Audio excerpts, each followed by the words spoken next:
तो बटोगे तो कटोगे ये मूर्ख लोग हैं जो सिर्फ ये समझते हैं कि ये हिंदू मुस्लिम की बात कर रहे हैं, बुर्काधारी हैं तो इनके इस्लाम पे प्रभाव पड़ेगा, ये इस्लाम विरोधी काम कर रहे हैं। तो सबसे पहले लठ जो है वो तुम्हारे ऊपर टूटेगी। योगी आदित्यनाथ यूपी से लेके महाराष्ट्र, महाराष्ट्र से लेकर के बिहार और पूर्वांचल के तो शेर हैं, पप्पू, टप्पू और अप्पू। नमस्कार, मैं सुमित तिवारी, द राष्ट्रनीति में आप सभी का बहुत बहुत स्वागत है।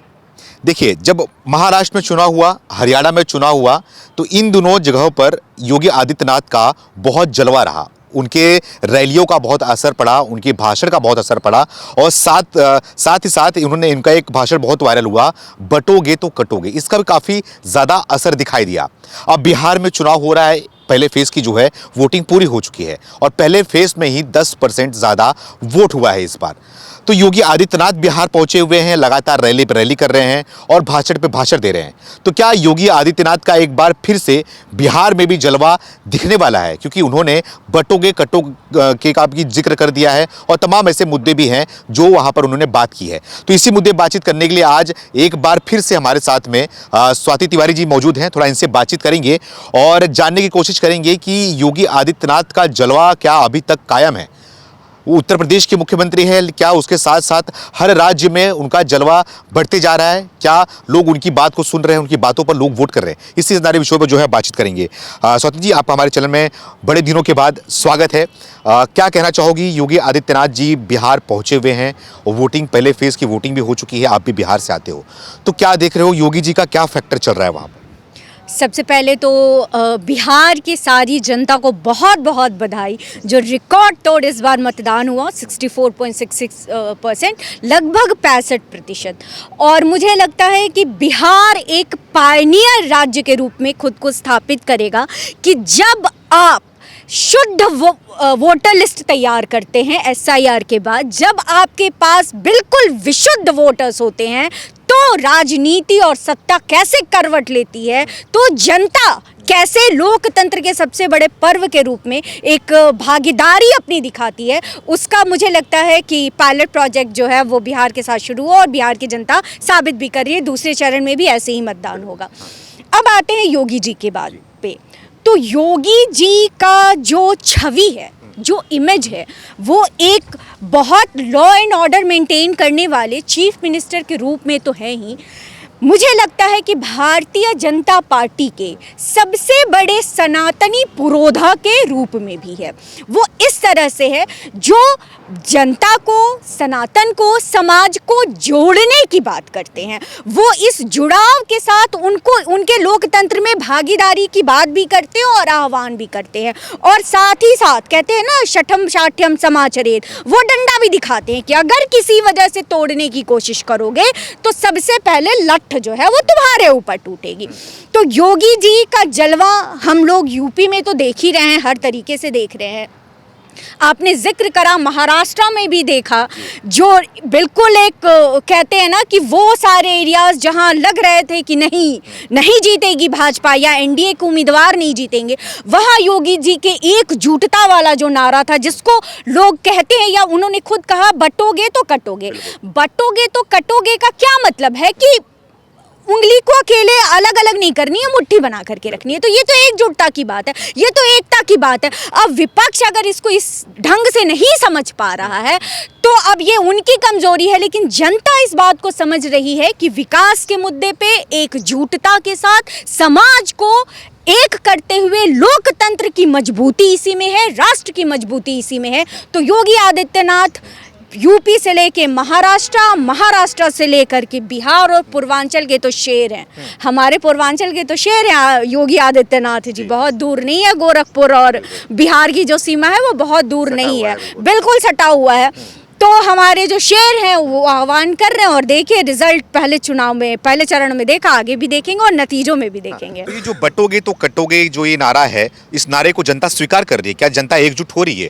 क्योंकि इस बार देखने को मिल रहा है बिहार में मुस्लिम महिलाएं भी बहुत बढ़ चढ़ के वोट कर रही हैं, लाइन पे लाइन उनकी दिखाई दे रही है। तो क्या इस बटोगे तो कटोगे का असर हिंदू में भी पड़ रहा है? हिंदू एकजुट हो रहे हैं क्या वोट करने के लिए? देखिए, आपने अभी कहा बिहार में लंबी कतारें हमने देखी, सारे मीडिया चैनल्स ने, सैटेलाइट हो, यूट्यूब है, सारे प्लेटफॉर्म्स ने दिखाया कि कितनी लंबी कतारें, बुर्काधारी, जिसको विपक्ष ने एक मुद्दा बनाने की कोशिश की कि बुर्काधारी हैं तो इनके इस्लाम पे प्रभाव पड़ेगा, ये इस्लाम विरोधी काम कर रहे हैं। जब चुनाव आयोग ने कहा कि अगर शक हुआ तो आपका चेहरा देखने के बावजूद आपको वोटिंग राइट्स दिए जाएंगे, और ये भी करने वाली आंगनबाड़ी की कार्यकर्ता जो होंगी महिला वो करेंगी। कल मुझे इतना आश्चर्य हुआ कि विपक्ष ने इस मुद्दे को जैसे हिंदू बनाम मुस्लिम करके तुष्टीकरण करने की राजनीति की थी, जिस पे योगी जी का ही बयान था कि ऐसी कोई बात नहीं है, ये लोकतंत्र का प्रोसेस है और सिर्फ बुर्का नशी नहीं घूंघट में भी हैं, और अगर है शक या डाउट क्लियर करना चाहते हैं तो वो चेक कर सकते हैं। एक भी मुस्लिम महिला ने आपत्ति नहीं दर्ज कराई कि हम बुर्का नहीं हटाएंगे। एक रिपोर्ट आप बता दीजिए, एक भी ऐसा एग्जाम्पल नहीं आया। बहुत अच्छी तरीके से, बहुत सकारात्मक तरीके से प्रोसेस को लेते हुए, जहां उन्हें कहा गया कि बुर्का हटा करके चेहरा वेरीफाई कराइए, उन्होंने कराया। तो बटोगे तो कटोगे, ये मूर्ख लोग हैं जो सिर्फ ये समझते हैं कि ये हिंदू मुस्लिम की बात कर रहे हैं। वो नहीं, वो एक समाज के रूप में एकजुटता की बात कर रहे हैं। अगर आप लोकतंत्र में आस्था रखते हैं, अगर आप लॉ एंड ऑर्डर में विश्वास रखते हैं, अगर आप विकास में भरोसा करते हैं तो आप एकजुट होंगे ही। और अगर आप छिटक रहे हैं और लॉ एंड ऑर्डर को आप मतलब कहते हैं ना हलवा समझ रहे हैं, तो वो लठ तो बजेगी ही। अब योगी जी ने लठ किस पे नहीं, जब कहते हैं कि अगड़ों की सरकार सवर्ण, जब विकास दुबे तक को नहीं छोड़ा तो वो किसको छोड़ेंगे? वो नहीं छोड़ेंगे ना। योगी जी तो भरे मन से जिक्र किए थे ना, जैसे बुरखे की बात की है आप, तो उन्होंने बोला था कि कुछ लोगों को विकास नहीं बुरखा चाहिए, तो उन्होंने बोला भी ना। बिल्कुल, क्यों नहीं? जब वो वैसी आकर के बोलेंगे, जब पठान जी आकर के बोलेंगे, जब इनके सुरेंद्र राजपूत आकर के बोलेंगे, जब सुप्रिया श्रीनेत आकर के बोलेंगे कि ये हिंदू मुस्लिम कर रहे हैं, ये तुष्टीकरण का काम कर रहे हैं, तो ये तो कहेंगे ही ना कि इनको विकास नहीं चाहिए। तो स्पष्टीकरण देना तो बहुत जरूरी है ना। विकास की बात ही नहीं करना चाहते। ये जो बुर्का पहने हुए हैं उनको आपत्ति नहीं है, लेकिन जो नहीं पहनी हुई है, सुप्रिया श्रीनेत और जो रागिनी है, उनको आपत्ति है। कंचना यादव को आपत्ति है, प्रियंका भारती को आपत्ति है, और जो बुर्के में है उन्होंने तो बिना आपत्ति के पूरे लोकतंत्र में आस्था दिखाते हुए अपने वोटिंग राइट्स का जो है वो अधिकार का उपयोग किया है। तो ये मानसिकता, मैं इसीलिए बार बार विपक्ष बोल रही हूँ। मैं क्यों बोल रही हूँ? क्योंकि ये इनकी आदत है तुष्टीकरण के राजनीति की। इनकी आदत है समाज में विघ्न पैदा करने की, दरार पैदा करने की।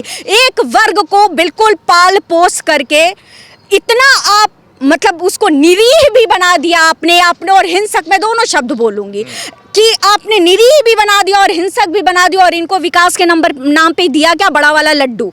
अगर तुष्टीकरण से ही इनके जो मुसलमान वोटर्स हैं, अगर इनका भला हो चुका होता तो लगभग 80 साल होने जा रहे हैं। क्यों ये आज भी हाशिए पे हैं? है ना? आपने क्या भला कर दिया? आपने तो कोई भला नहीं किया। तो आज ये समाज भी समझ रहा है। मैं ये नहीं कहूँगी कि पूरी तरह से जागृत समाज है, मैं इफ एंड बट हर जगह है, तो और यहाँ कुछ ज़्यादा ही है मुसलमान समाज में, इफ एंड बट कुछ हर तरह को लेकर के, क्योंकि वो इतना कोड बिठा दिया गया है मन में कि होगा ही। लेकिन ठीक है, स्वागत है जो लोकतंत्र के साथ हैं वो स्वागत है, जो मुट्ठी बन करके रहना चाहते हैं जो उनका स्वागत है, और जो नहीं रहना चाहते उनके लिए बुलडोजर, लठ और संविधान है। संविधान भी है, लठ भी है, आपने जिक्र किया। और योगी जी एक और बयान दिए थे जो बहुत वायरल हुआ था, जनता बहुत इसका मजाक बना रही थी, बहुत हंसी भी थी। 3 बंदरों का उन्होंने जिक्र किया था, लप्पू, पप्पू और टप्पू, शायद मेरे जहां तक मुझे यकीन हो। आप बताइए थोड़ा उसके बारे में। वो 3 बंदर कौन है, क्या लग रहा है आपको? पप्पू, टप्पू और अप्पू, ये कहा था हमारे योगी जी ने। मजे की बात यह है कि इसका जो विरोध में जो बयान आया वो बिहार के तेजस्वी यादव की तरफ से नहीं आया, इसको लपक लिया हमारे अखिलेश यादव जी ने, और वो लेकर के आ गए गप्पू और चप्पू।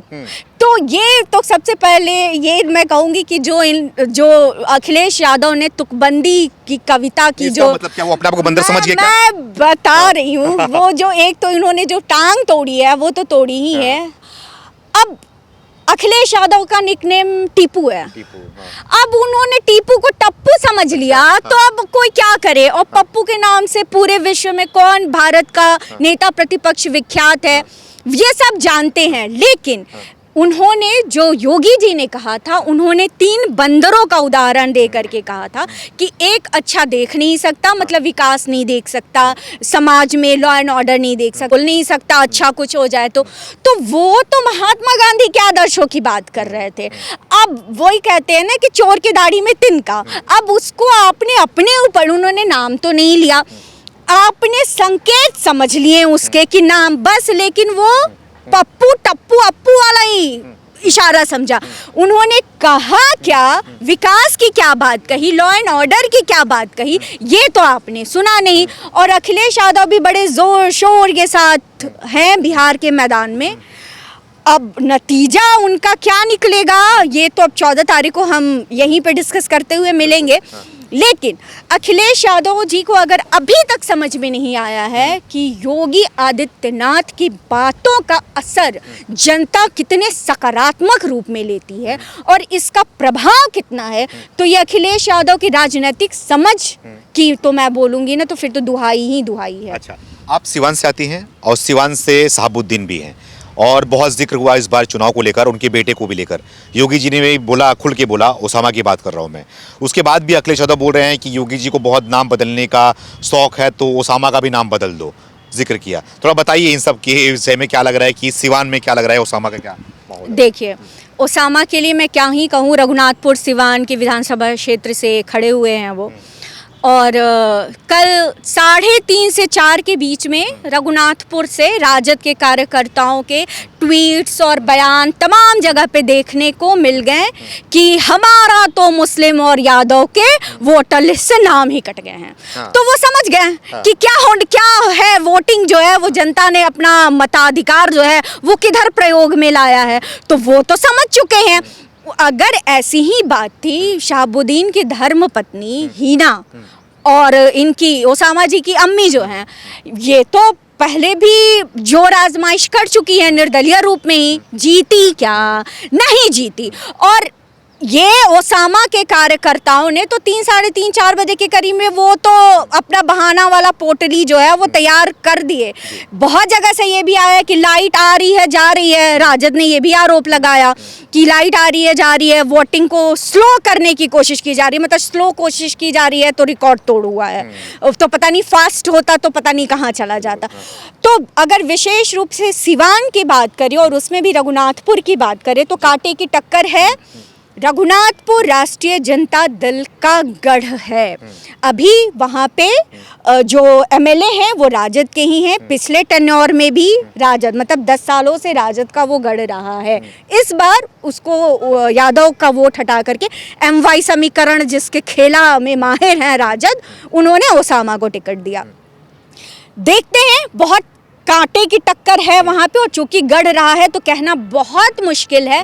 लेकिन जो नाम बदलने की बात कह रहे हैं कि ओसामा का नाम बदल दिया जाए, तो ओसामा का नाम ओसामा रखने वाले उनके अम्मी अब्बू हैं, वो उन्होंने अपनी सोच दे दी। अब संविधान जो है वो, अब आप रावण भी तो हैं एक, तो संविधान किसी बच्चे का, किसी युवक युवती का नाम बदलने का अधिकार नहीं देता, वो स्थान का देता। तो इतनी समझ तो होनी चाहिए, संविधान लेकर के खाली घूमने से नहीं होता है, संविधान की समझ भी होनी चाहिए। स्थान का नाम आप बदल सकते हैं, वो आप संवैधानिक अधिकार है। अब अखिलेश जी का नाम तो टीपू है, तो क्या बदल दिया जाएगा क्या? वो संवैधानिक अधिकार नहीं, वो अधिकार सिर्फ उनका है, उनके माता पिता का, उनके परिवार का है।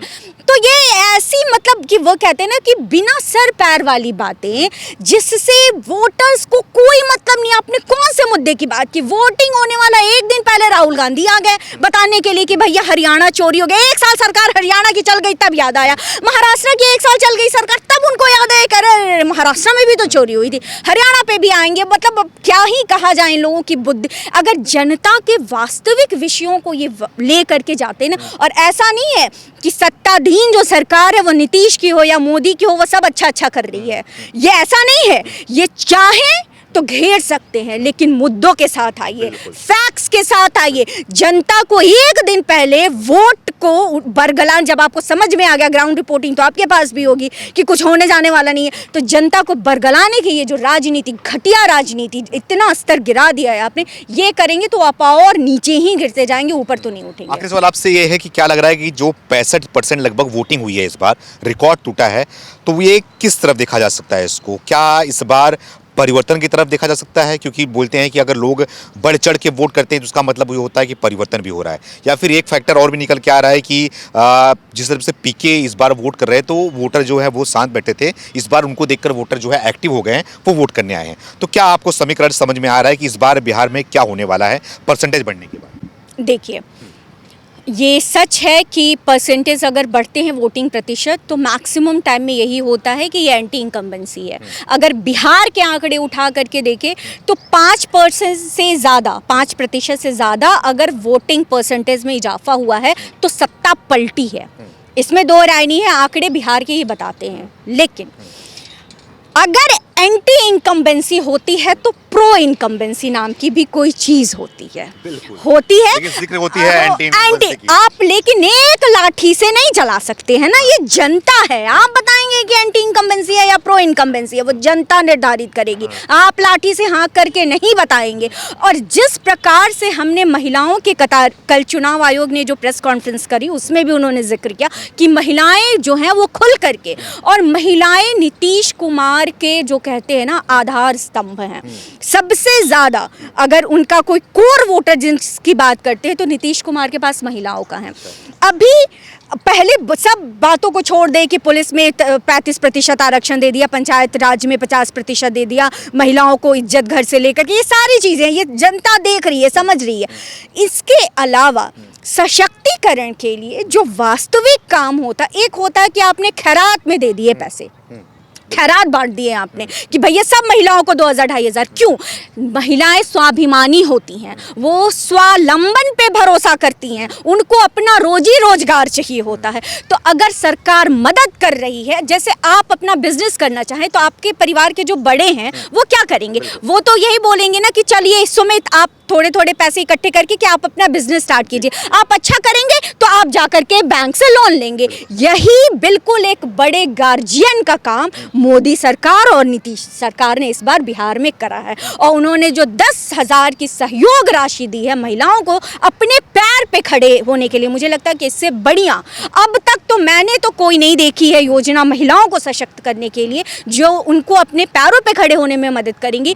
तो मुझे लगता है कि बाकी तमाम योजनाओं के साथ ये योजना बहुत असरकारी होगी। और दूसरी तरफ 1.5 दिन पहले, ठीक 36 घंटे पहले तेजस्वी ने क्या कहा कि 14 जनवरी जिस दिन चूड़ा दही खाते हैं ना, और एक तो सबसे बड़ी बात मैं उनको करेक्ट बार बार हर जगह कर रही हूँ कि 14 जनवरी से नया साल नहीं शुरू होता है, वो हमारे चैत्र शुक्ल प्रतिपदा से होता है। तो थोड़ा सनातन और हिंदुत्व को समझिए अगर वो वाकई इसकी राजनीति करना चाहते हैं तो।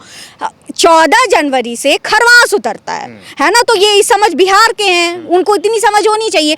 ये जो बोले हैं कि जितने महिला मतदाता हैं सबको 30,000 रुपये मिलेंगे, कितनी है महिला मतदाता? लगभग 3.5 करोड़। 3.5 करोड़ को जब हम 30,000 से गुना करेंगे तो आता है 1 खरब 5 अरब रुपया, सीधा सीधी। अब 14 जनवरी को कल्प वृक्ष से पत्ते तोड़ करके ये देंगे, या कामधेनु माता को कहीं छुपा रखा है कि छुएंगे और बोलेंगे 1 खरब 5 अरब रुपया प्रकट हो, आ जाएगा 14 जनवरी को खटाखट बांट देंगे। घोटाला वाला भी रखा होगा ना? हाँ, मैं बस यही बोलने वाली थी कि इतने नजदीकी से तो एक ही जरिया समझ में आता है। अच्छा। चारा घोटाला, अलकतरा घोटाला, लैंड फॉर स्कैम घोटाला, ये इन हो सकता है। तो अगर वो दान दृष्टि से करना चाहते हैं तब तो स्वागत है, तब तो उसके लिए सत्ता में आने की क्या जरूरत है, आप ऐसे ही दीजिए ना।